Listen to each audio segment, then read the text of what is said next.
A man was found dead in the street. One body, one killer, presumably, somewhere among the city's population, and the king's response was not to investigate. It was not to question witnesses or examine the scene. The king's response was to order the execution of the entire city, not the suspects, not a neighborhood, the entire population. This is not a story about a single moment of irrational rage. This is a story about a legal principle that existed across multiple ancient civilizations, that appears repeatedly in historical and religious sources, and that reveals something deeply uncomfortable about how early societies understood the relationship between the individual and the community. It was called collective punishment, and to understand why a king could justify killing an entire population for a single crime, you have to understand what a city actually was in the ancient legal imagination. The case most thoroughly documented by ancient historians involves the Hittite king Mursili II, ruling in the 14th century BCE, and it is recorded in what scholars now call the Plague Prayers, a remarkable set of texts in which Mursili directly addresses the gods, attempting to understand why a devastating plague had struck his kingdom for over 2 decades.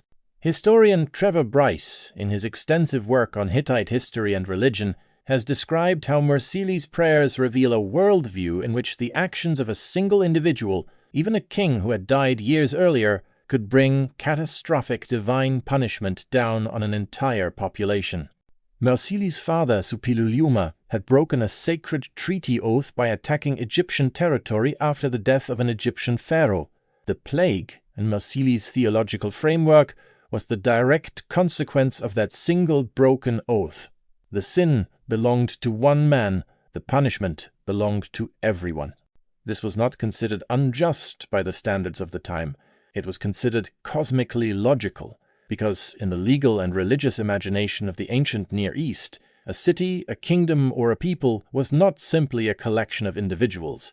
It was a single corporate entity, bound together by shared fate, shared obligation, and shared exposure to divine consequence. Anthropologist Mary Douglas, in her foundational work on purity and social structure, has argued that ancient societies frequently understood guilt and pollution as substances that could spread through a community regardless of individual innocence. A murder committed within a city's walls was not simply a crime against the victim. It was a contamination of the entire social body, a stain that, if left unaddressed, threatened the community's relationship with the divine order that protected it.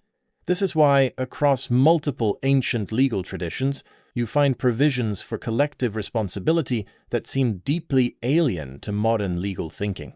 The Hebrew Bible documents a strikingly direct version of this principle in the legal procedure known as eglah arufah, the broken-necked heifer.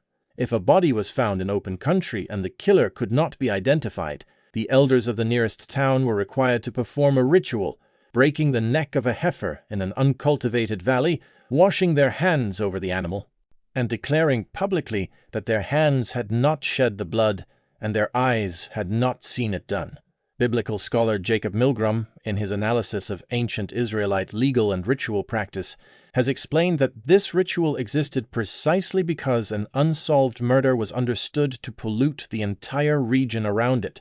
The community closest to the crime bore responsibility for it. Regardless of whether any specific individual within that community had committed the act, guilt, in this framework, was not purely personal. It was geographic and collective. The Code of Hammurabi, compiled in Babylon centuries earlier, contains its own version of this logic. If a robbery occurred and the perpetrator was not caught, the city or district in which the crime took place was required to compensate the victim from communal funds. The community's failure to prevent or solve the crime made the community legally and financially liable for it. Legal historian Martha Roth, in her translations and analysis of Mesopotamian law codes, has noted that this provision reflects a fundamentally different conception of legal responsibility than the one modern systems use. Hammurabi's code did not ask only who committed the crime, it asked who was supposed to prevent it, and held that party accountable when prevention failed. Now consider what this meant when taken to its most extreme conclusion. If a community could be held financially liable for a crime it failed to prevent, and if an unsolved murder was understood to pollute an entire region in the eyes of the divine, then a king operating within this worldview was not behaving irrationally when he ordered the destruction of a city over a single unresolved killing. He was applying, at maximum severity, a principle that existed throughout his entire legal and religious culture. The individual was never fully separable from the collective. Your guilt was not only your own. Your city's failure to protect, to identify, to police itself was a moral and legal failure of everyone within its walls. This is almost incomprehensible to modern legal thinking, which is built overwhelmingly around the principle of individual culpability, the idea that punishment should attach only to the person who committed the act, and that collective punishment is itself a form of injustice. Modern international law explicitly prohibits collective punishment as a war crime. But ask yourself why that prohibition exists. It exists because collective punishment was, for most of human history, not the exception. It was a recognized and theologically justified legal tool. The modern insistence on individual culpability is not a timeless human instinct. It is a relatively recent legal innovation, built in direct opposition to a much older and more widespread understanding of how guilt, community, and consequence actually function. You live inside that innovation every day, and you likely take it for granted, but the ancient world did not take it for granted. The ancient world believed that a community was a single body, that the actions of one member could sicken the whole, and that sometimes the only way to cure the sickness was to destroy the body that carried it. One murder, one unidentified hand, an entire city judged guilty by association, by geography, by the simple fact of having failed to stop it. That was not injustice to the people who lived it. That was the law working exactly as it was designed to.